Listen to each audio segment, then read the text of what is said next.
ओम भूर्भुवस्सुः तत्सवितुर्वरेण्यं भर्गो देवस्य धीमहि धियो यो न प्रचोदयात्। Hello everyone, today we will talk about what happens after death। मृत्यु के पश्चात होता क्या है। तो सबसे पहले जब किसी व्यक्ति की मृत्यु होती है तो वो व्यक्ति ये देखता है कि उसके घर वाले क्या कर रहे हैं, क्या एक्टिविटी कर रहे हैं। तो वो अपने घर वालों को रोता हुआ देखता है ना, तो सबसे पहले वो इस बात को देखकर ही चौंक जाता है, ये रो क्यों रहे हैं। क्योंकि उसे इस बात का एहसास होता है कि मैं अभी भी ज़िंदा हूँ। उसको ये एहसास नहीं होता कि मैं शरीर के बाहर आ चुका हूँ, नहीं। और दूसरी बात, जो उसकी जो मेमोरीज होती हैं, उसके जो कर्म होते हैं, उसका जो मोह ममता होती है, ठीक है, उसकी जो इच्छाएं होती हैं, वो उसी डेड बॉडी से जुड़ी हुई होती है। इसलिए जब तक वो डेड बॉडी होती है तब तक वो उसका जो अटैचमेंट है संसार के लोगों से और अपने परिवार से रहता है। तो होता क्या है कि डेड बॉडी जो होती है ना, वो जो है यहाँ पर देखो अलग अलग धर्म में अलग अलग तरह की परंपराएं चलाई गई हैं। जो क्रिश्चियन धर्म है उसमें होता है कि डेड बॉडी को तुम आप किसी भी जीव जंतु को खिलाने के लिए दे दो। और एक धर्म ऐसा है जिसमें ऐसा है कि डेड बॉडी को गाड़ दो, ज़मीन के अंदर गाड़ दो, ठीक है। और एक धर्म ऐसा है जहाँ पर डेड बॉडी को जलाया जाता है। तो इसमें जो सबसे उत्तम जो तरीका है वो है डेड बॉडी को जलाने का। अच्छा, डेड बॉडी को जलाने का, हाँ जी, डेड बॉडी को जलाने का सबसे उत्तम तरीका होता है कि वहीं पर जो है कनेक्शन पूरी तरीके से ब्रेक हो पाता है। जब तक बॉडी रहेगी तब तक आत्मा उसके आसपास रहेगी। तो ऐसा होता है कि जैसे कि बॉडी है, तो जिसने बॉडी को मान लो ज़मीन के अंदर गाड़ दिया, तो क्या होता है, जब तक वो बॉडी गलेगी, जब तक वो पूरी तरीके से मिट नहीं जाएगी, मिट्टी नहीं बन जाएगी, तब तक वो आत्मा मुक्त नहीं होगी। इसलिए केवल एक धर्म ऐसा है जहाँ पर बॉडी को पूरी तरीके से जला दिया जाता है और उसमें कपाल क्रिया भी की जाती है, ताकि उसकी इस जन्म की मेमोरी उसके अगले जन्म में ट्रांसफ़र ना हो, ठीक है। तो ऐसा होता है कि जो कपाल क्रिया होती है ना, उसमें कपाल पर जो है जो डंडा हल्का सा छुआ जाता है, मारा जाता है, वो केवल इसी का संस्कार है कि उसके जो माइंड में, पता क्या है, जब डॉक्टर्स ने भी या वैज्ञानिकों ने भी इस बात का अध्ययन किया है, जब भी कोई बॉडी मर जाती है तो ब्रेन डेड नहीं होता।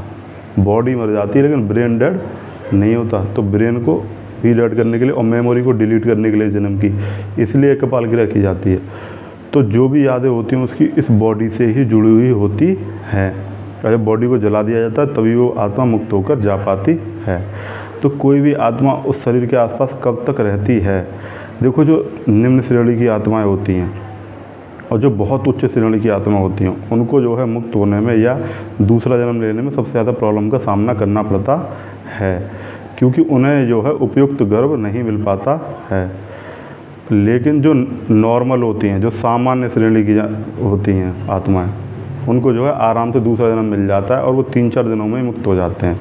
तो ये 13 होती है। इसका कारण यही है कि 13 दिनों की 13 इसलिए ही रखी जाती है ताकि अच्छी से अच्छी और बेकार से बेकार आत्मा मुक्त होकर वहाँ से जा सके। और उसकी जो मेमोरी होती है वो तभी डिलीट होती है जब वो उसे पूर्णतः जलाया जा सके बॉडी को। जब तक बॉडी रहेगी तब तक उसकी मेमोरी, यादें, इच्छाएँ, अपने परिजनों से लगाव हमेशा बना रहता है। अब वो कभी दूसरी योनि में प्रवेश नहीं कर पाते। अब हम आते हैं कि ठीक है, कोई भी आत्मा अपने घर में 2 दिन रही, 4 दिन रही, 10 दिन रही, ठीक है, वो तो एक बात हो गई। लेकिन अब जो अगला जन्म जो होता है उसका, सबसे पहले जो आत्मा वो अपने ही घर में आने का प्रयास करेगी।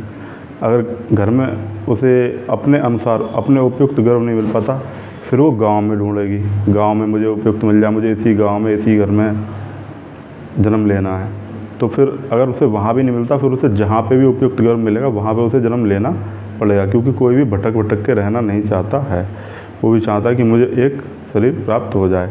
अच्छा, आपका जो अगला जन्म है वो किस योनि में होगा ये आप ही डिसाइड कर लेते हो। जैसे कि आप एक नॉर्मल जीवन जी रहे थे और आपने एक कुत्ते को पाला था, आपका बहुत ज़्यादा लगाव किस में हो गया, एक कुत्ते में हो गया, तो संभावना ये है कि आपकी कुत्ते की योनि होगी। तो जिसमें भी आप लगाव कर लेंगे उसी में योनि होने की संभावना रहती है, उसी में जन्म लेने की। अब जैसे जो भी व्यक्ति सांसारिक मोह माया में फंसे रहते हैं वो फिर संसार में ही इसलिए लौट के आते हैं अपनी इच्छाओं को पूर्ण करने के लिए, और वो लगभग उसी योनि में ही आते हैं।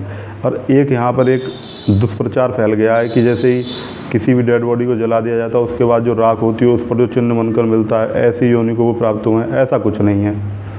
कोई भी इस बात की भविष्यवाणी नहीं कर सकता कि वो आत्मा कहाँ पर गई है, कि उसका पुनर्जन्म किस योनि में हुआ है, कि वो स्वर्ग गया है, कि वो बैकुंठ गया है, कि वो गोलोक गया है। इस बात की कोई भी अनुमान नहीं लगा सकता। बस हमारा जो कनेक्शन है तब तक है जब तक बॉडी को जला नहीं दिया जाता, जब तक कपाल क्रिया नहीं कर दी जाती। जैसे ही बॉडी को जला दिया जाता हमारा कनेक्शन वहाँ से ख़त्म हो जाता है। तो ऐसा होता है कि जैसे हमारी योनि डिसाइड होती है वो इस प्रकार से डिसाइड होती है कि हमारा जो चेतना है या हमारा मन है वो किन चीज़ों में लगा हुआ है। अगर मेरी कोई अधूरी इच्छा रह गई और मेरी मृत्यु हो गई तो मैं अपनी अधूरी इच्छा को पूर्ण करने के लिए दूसरा जन्म लेने आऊँगा। अगर मेरे अंदर ये वासना रह गई कि मुझे बहुत ज़्यादा पैसा कमाना था तो भी मैं जन्म लूँगा। अगर मेरा रहता कि मैंने कम भोग भोगे हैं और मुझे और भोग भोगने हैं तो मैं फिर से दोबारा जन्म लूँगा। तो ऐसा हो सकता है कि हम उसी योनि में आए या उसी इसमें आए जिसमें हमारा चित्त लगा हुआ, जिसमें हमारा मन लगा हुआ है। और जो भगवान में मन लगाया था वो हो सकता है भगवान में समा जाए। ठीक है। अब होता स्वर्गवासी। देखिए अगर आपको स्वर्ग भी प्राप्त हो गया तो पता है आपकी अगली योनि क्या हो सकती है। देखो आपने जो पुण्य अर्जित किए, आप स्वर्ग में चले गए पुण्य अर्जित करने के बाद, लेकिन वहाँ पर आपके पुण्य प्रतिपल घट रहे हैं। जैसे मोबाइल में रिचार्ज होता है ना, वो प्रतिपल घट रहा होता है। जैसे 30 दिन का रिचार्ज है, 1 दिन 2 दिन 3 दिन 4 दिन, उसी प्रकार से उसकी रिचार्ज की वैलिडिटी ख़त्म होने लग जाती है। ऐसे ही आपकी जो संचित कर्म होते हैं, जो आपके जो पुण्य कर्म होते हैं, उनके द्वारा आप स्वर्ग में तो चले जाएंगे, लेकिन आप वहाँ पर भी खर्च कर रहे हैं अपने पुण्यों का खर्च करके।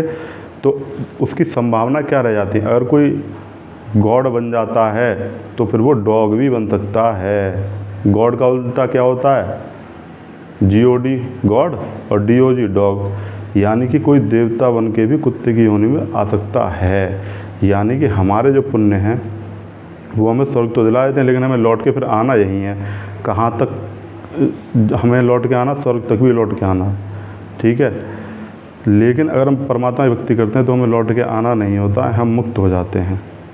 और मुक्ति के लिए भी कई प्रकार के मार्ग बताए गए हैं। राम की भक्ति बताई गई है, उसके द्वारा हम मुक्ति को भी प्राप्त कर सकते हैं। ठीक है। लेकिन हमको अगर जन्म लेने पड़े और हम परमात्मा की भक्ति ना कर पाएँ तो अपने कर्मों को इतना अच्छा रखें ताकि हमें अगले जन्म में उन अच्छे कर्मों के फल मिलते रहें और फिर से हम अच्छे कर्म करते रहें। इस तरीके का डाटा जो है आप सेव करिए और किसी भगवान की ऐसी भक्ति कीजिए, हे प्रभु मेरा हर एक जन्म में आप साथ देना।